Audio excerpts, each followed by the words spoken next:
Jio voice தமிழுக்கு வரவேற்கிறோம். இன்னைக்கு நாம பார்க்க போற விஷயம் துபாயில நடந்த தேஜஸ் விபத்து. மேலும் புவிசார் அரசியல் செய்திகளுக்கு எங்கள் சேனலுக்கு சப்ஸ்கிரைப் செய்து பெல் பட்டனை அழுத்தவும்.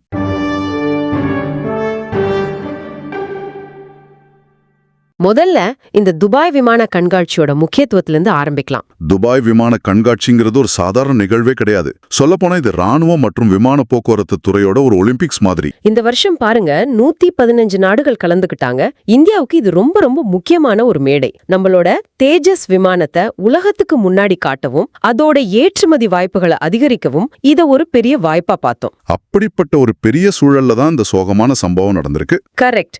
இந்திய விமானப்படையோட தேஜஸ் போர் விமானம் அதோட சாகச நிகழ்ச்சியின் போது விபத்துக்குள்ளானது. இதுல விமானி வீரமரணம் அடைஞ்சிட்டாருன்னு துபாய் ஊடக ஊடகமே உறுதிப்படுத்தியிருக்கு. ஆமா, செய்திகளை பார்க்கும்போது இந்தியாவின் தேஜஸ் விமானம் விழுந்து நொறுங்கியதுன்னு தான் வருது. இதை கேட்டதும் எல்லார் மனசுலயும் வர்ற முதல் கேள்வி, விமானத்துல ஏதாவது பிரச்சனையா, ஒரு மெக்கானிக்கல் கோளாறா இருக்குமோன்னு தோணும். இது ஒரு சாதாரண பயணத்தின் போது நடந்த விபத்து கிடையாது. இது ஒரு மிக மிக சவாலான வான் சாகச நிகழ்ச்சியோட உச்சகட்டத்துல நடந்திருக்கு. அந்த காணொலிய நல்லா கவனிச்சீங்கன்னா தெரியும், விமானி ஒரு ரொம்பவே கடினமான ஒரு சாகசத்தை முயற்சி செய்யறார். அதுக்கு பேரு நெகட்டிவ் ஜி ஃபோர்ஸ் சாகசம். இப்ப நீங்க ஒரு பெரிய ரோலர் கோஸ்டர்ல வேகமா மேல ஏறி திடீர்னு தலைகீழா இறங்குறீங்கன்னு வச்சுக்கோங்க. அப்போ உங்க உடம்புல ஒரு விசை உங்களை சீட்டோட அழுத்தும் இல்லையா? ஆமா, வயிறு ஒரு மாதிரி ஆகும். அதுதான் பாசிட்டிவ் ஜி ஃபோர்ஸ். போர் விமானிகள் சில சமயம் 8 அல்லது 9 மடங்கு ஜி ஃபோர்ஸ அனுபவிப்பாங்க. அதாவது அவங்க உடல் எடை 9 மடங்கு அதிகமானது மாதிரி உணர்வாங்க. ஆனா நெகட்டிவ் ஜி ஃபோர்ஸ் இதுக்கு நேர் எதிரானது. அதே ரோலர் கோஸ்டர்ல ஒரு பெரிய மேட்டில இருந்து ரொம்ப வேகமா பள்ளத்துல இறங்கும் போது உங்க உடம்பு இருக்கையில இருந்து தூக்கி எறியப்படுற மாதிரி ஒரு உணர்வு வரும்ல, அதுதான் நெகட்டிவ் ஜி ஃபோர்ஸோட ஒரு சின்ன வடிவம். ஒரு போர் விமானத்துல இது பல மடங்கு தீவிரமா இருக்கும். விமானியோட ரத்தம் எல்லாம் தலைக்கு ஏறி கண்கள் சிவந்து தற்காலிகமா சுயநினைவை இழக்கக்கூடிய ஒரு நிலை. அதுக்கு பேரு ரெட் அவுட். இது உடல் அளவுலயும் மனசளவுலயும் ஒரு விமானி சந்திக்கக்கூடிய மிக கடுமையான சவால்கள்ல ஒண்ணு. அப்போ அந்த விமானி அந்த எல்லையில தான் எங்கிட்டு இருந்திருக்கார். ஆமா, அந்த வீடியோல பாருங்க, விமானம் தலைகீழாக பறந்து கீழ் நோக்கி பாயுது. திட்டத்தின்படி அது கீழ்நோக்கி போன பிறகு மீண்டும் செங்குத்தாக மேல் நோக்கி எழும்பணும். ஆனா அப்படி நடக்கல இல்லையா? விமானத்தால் மீண்டும் மேலெழும்ப முடியல. ஒரு நொடி தாமதித்திருந்தால் கூட விபத்தை தவிர்த்திருக்கலாம். ஆனா அந்த ஒரு நொடி கிடைக்கல. விமானம் நேரா தரையில மோதி வெடிச்சு சிதறிடுச்சு. இது மாதிரியான அதிவேக சாகசங்கள்ல இஜெக்ட் பட்டனை அழுத்த கூட நேரம் கிடைக்காது. எல்லாமே கண்ணிமைக்கிற நேரத்துல நடந்துடும். நீங்க சொல்றத கேட்கும்போது இது ஒரு இயந்திர கோளாறை விட மனித செயல்திறனோட எல்லைகளை தொடும்போது ஏற்படுற ஒரு சோக மாதிரி தெரியுது. ஆனா இது ஒரு விபத்து. இத வச்சு தேஜஸ் ஒரு பாதுகாப்பான விமானம் இல்லைன்னு முத்திர குத்திட மாட்டாங்களா? இது ரொம்ப முக்கியமான கேள்வி. இந்த ஒரு சம்பவத்தை மட்டும் வச்சு தேஜஸை எடை போடுறது முற்றிலும் தவறு. தேஜஸோட பாதுகாப்பு பதிவு உண்மையிலேயே மிக சிறப்பானது. அப்படியா? ஆமா, கடந்த 24 வருஷத்துல தேஜஸ் விமானம் சந்திக்கிற இரண்டாவது விபத்து இதுதான். முதல் விபத்து கூட இந்த வருஷம் மார்ச் மாசம் ராஜஸ்தான்ல நடந்தது.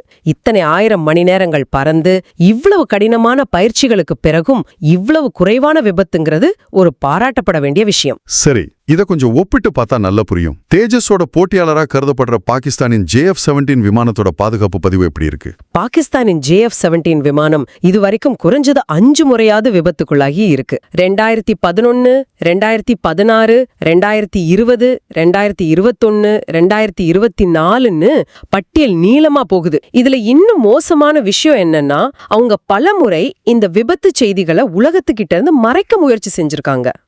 ஒருமுறை JF-17 விமானம் விபத்துக்குள்ளானப்போ பாகிஸ்தான் ராணுவம் இத பத்தி எந்த தகவலும் வெளியிடல.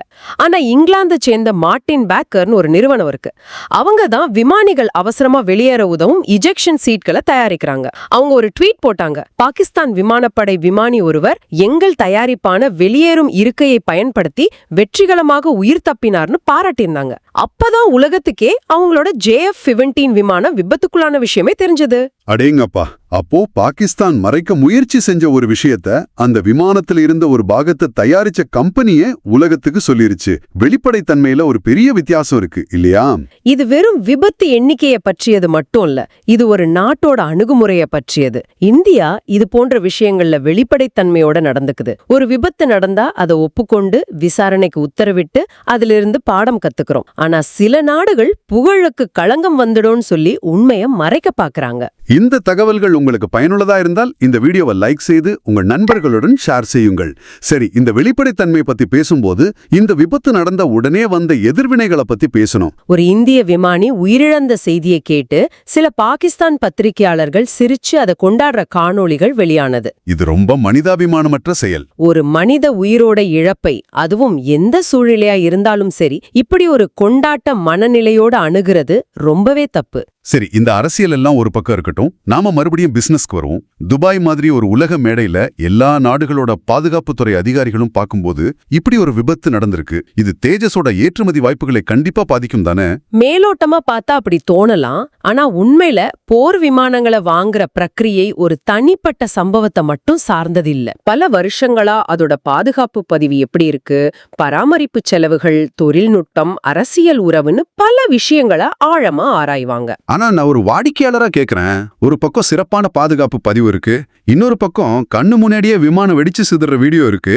ஒரு போட்டி நிறுவனம் இதை வச்சு சுலபமாக ஒரு எதிர்மறை பிரச்சாரத்தை உருவாக்கலாமே.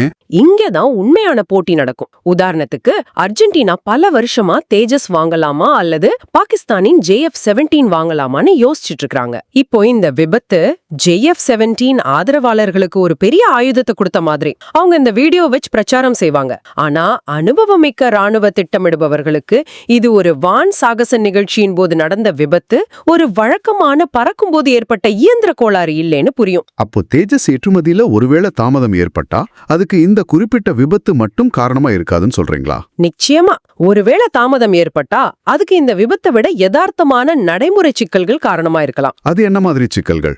முதல் மற்றும் முக்கியமான காரணம் தேஜஸ்க்கு தேவையான இன்ஜின்கள். அது அமெரிக்காவோட ஜெனரல் எலக்ட்ரிக் நிறுவனத்துக்கிட்ட இருந்து வருது. அது நமக்கு கிடைக்கிறதுல சில தாமதங்கள் ஏற்படுது. ரெண்டாவதா, இந்திய விமானப்படைக்கே இன்னும் தேவையான அளவு தேஜஸ் விமானங்கள் முழுமையா கிடைக்கல. அப்போ நம்ம தேவைக்கே இன்னும் விமானங்கள் தேவைப்படுது. ஆமா, நம்ம தேவைக்கே இன்னும் விமானங்கள் தேவைப்படும் போது வெளிநாடுகளுக்கு ஏற்றுமதி செய்யறதுக்கு எந்த அளவுக்கு முன்னுரிமை கொடுப்பாங்கங்கிறது ஒரு கேள்விக்குறிதான். இது மாதிரியான காரணிகள் தான் ஏற்றுமதியில பெரிய தாக்கத்தை ஏற்படுத்துமே தவிர விமானத்தின் மீதான நம்பிக்கைய இந்த ஒரு விபத்து குறைச்சிடாது. இந்தியாவின் பாதுகாப்பு ஏற்றுமதி தொடர்ந்து வளரும்னு சொல்றீங்க. அதுக்கு வேற ஏதாவது உதாரணங்கள் இருக்கா?